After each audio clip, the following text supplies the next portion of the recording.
Hello guys, ছোটখাটো mini ব্লগে তোমাদের ওয়েলকাম। তোমরা সবাই কেমন আছো কমেন্ট করে জানিয়ে দাও। আর আমার অবস্থা দেখতে হলে ফুল ভিডিওটি দেখে আমার আর ফুডি ব্রাদার্সের পাশেই থাকো। তো চলো আর কথা না বাড়িয়ে ভিডিওটি শুরু করা যাক। তো মাহফুজ অলরেডি চেয়ারে বসে পড়েছে আর আমি ভিডিও করতে ব্যস্ত। তো আজকে যার কারণে ফুডি ব্রাদার্সে গেলাম সেটা হচ্ছে নাগার কারণে। এটাই সেই স্পেশাল নাগা বার্গার। তো এইটি খেতেই আমি আজকে ফুডি ব্রাদার্সে দৌড় মেরেছিলাম। তো সুখে থাকতে ভূতে কিলাই বলে না, আমার হয়েছে সেই অবস্থা। আমি ঘরের মধ্যে সুন্দরভাবে শুয়েছিলাম, তো ফেসবুক দেখতে দেখতে হুট করে আমার চোখে পড়লো যে ফুডি ব্রাদার্সরা নতুন আইটেম অ্যাড করেছে, সেটা হচ্ছে নাগা বার্গার। তো তোমরা তো জানোই নতুন আইটেম দেখলে আমার জিভ ঠিক থাকে না, আমার খাওয়াই লাগবে। তো মাহফুজকে বললাম যে মাহফুজ খাওয়া।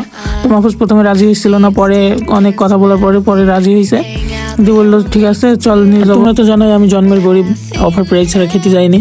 আর যেহেতু নতুন আইটেম নিশ্চয়ই কম দাম হবে, এটা ভেবে আমি খেতে চলে গেলাম। আর আমার কাছে তো কখনোই টাকা থাকে না, আমি সবসময় মাহফুজের টাকা দিয়ে খাই। কথা বলতে বলতে আমাদের দুইটা বার্গারই রেডি হয়ে গেছে। ও আরেকটা কথা, আমাদের দুইটা বার্গারের ভিতরে একটা ছিল নাগা স্পেশাল, যেটা আমার জন্য, আর মাহফুজের জন্য ছিল রেগুলার। ও কারণ ও ঝাল খেতে পারে না একদমই। তো হয়ে গেছে আমাদের দুইটা বার্গারই রেডি।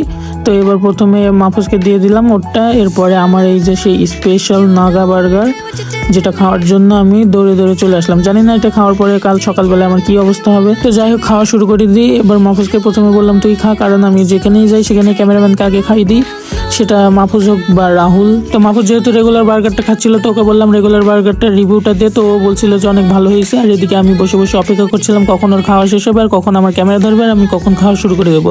কারণ এটা খাওয়ার জন্য আমি বাসা থেকে দৌড়ে দৌড়ে চলে আসলাম খাওয়ার জন্য। অবশেষে আমার অপেক্ষার দিন শেষ। এবার আমি খাওয়া শুরু করবো। আর ওদের এই একটা জিনিস আমার খুব ভালো লেগেছে যে ওরা কাস্টমারদের হ্যান্ড গ্লাভস। এতগুলো ঝাল খাওয়ার পরে আমার পেটের অবস্থা একেবারে খারাপ হয়ে যাবে। যখন বার্গারটি বানাচ্ছিল তখন আপনারাও দেখেছেন যে কতগুলো ঝালের লেয়ার দিচ্ছিল। তো আমি আসলে আল্লাহ করছিলাম যে খাওয়ার পরে আমার কি অবস্থা হবে জানি না। তো যাই হোক, আপনারা কেউ চোখ দিয়েন না, তাইলে আরো পেটের অবস্থা খারাপ হয়ে যাবে। দেখতে থাকুন নাগা আমাকে সাহায্য করতে পারে নাকি আমি নাগাকে সাহায্য করে। তবে হ্যাঁ, রেগুলার বার্গারের থেকে আমার কাছে এটির টেস্ট একটু বেশি ভালো লেগেছে, কারণ আমি ঝাল পছন্দ করি আর এটি হচ্ছে ঝালের বার্গার। তো যাই হোক, সব মিলিয়ে ভালোই ছিল।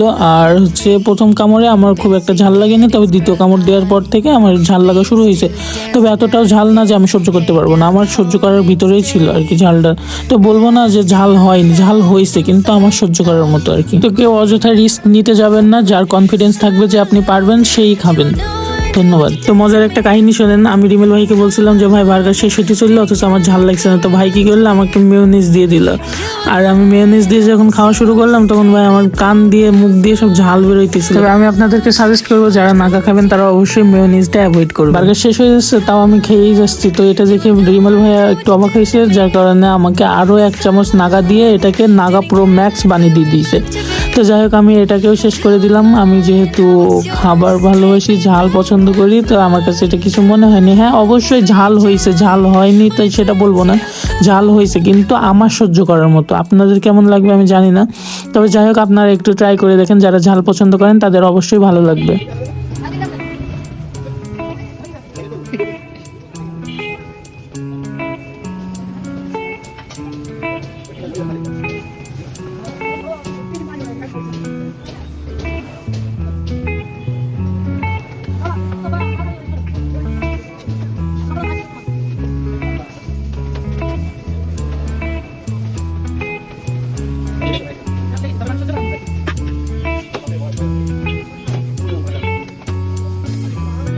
Remember the days we were young, wild and free, basic getting sprung on.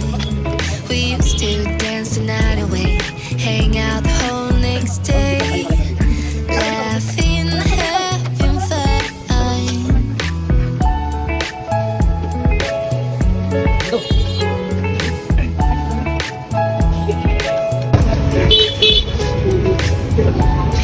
আমাদের ভাই আজকে বার্গার খেয়ে একদম কাঁপাই দিছে। সে কোনো মতো একটু হাঁপাইনি, কোনো ঝাল লাগেনি, বনে ফেলেনি, বরং আরো এক্সট্রা হচ্ছে নাগা বার্গারের জন্য নাগা মরিচ নিয়ে। রিমেল ভাইকে ধন্যবাদ আমাদের মতো ঝালখুরদের কাছে এরকম একটা নাগা বার্গার এক্সপ্লোর করার জন্য। তো মাহফুজ আমাকে একটা শর্ত দিয়েছিল যে ওকে ভিডিওর ভিতরে যদি নিই, আমি মানে টাকা দেওয়ার সময় যদি ওকে আমি ভিডিওর ভিতরে নিই তাহলেই ও আমাকে খাওয়াবে। তো ওকে যদি একটু ভিডিওতে নিয়ে যদি আমি ফ্রিতে খেতে পারি তাইলে খারাপ কি। এই কারণে ওকে একটু ভিডিওর ভিতরে নিয়ে নিলাম। আর আজকের বিলটা ওই দিছে। আর রিমেল ভাইয়ের কথা কি বলবো, রিমেল ভাই থেকে শুরু করে এখানকার যে কয়জন ছিল সবাই অনেক ফ্রেন্ডলি ছিল, সবার সাথে কথা বলে অনেক ভালো লাগছে। তো যাই হোক, আজকে এই পর্যন্তই, দেখা হচ্ছে অন্য কোনো একটা ভিডিওতে। ভালো থাকবেন, আসসালামু আলাইকুম।